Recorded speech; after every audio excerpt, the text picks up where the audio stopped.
Balázs, kérek valamit inni. Új, üres vízé! Kösz. Üres, nem kell. Intérul!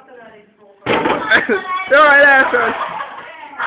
Balázs, tedd vissza a helyére. Nem ott volt Balázs. Ott volt fönn. Hagyjatok már békén, mi vagyok én. Ha nem vittél a poharat, intérül, akkor lehessen dobja.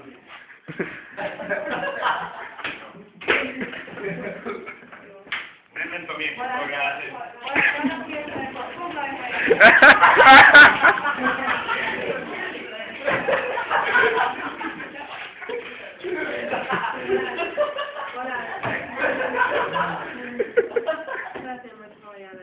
Igen. Az aradi tanárnő az lehet. Nagyon jó lenne, ha bejönne itt a végre a tanárnő, mert láttam. De nem megyek be, Balázs!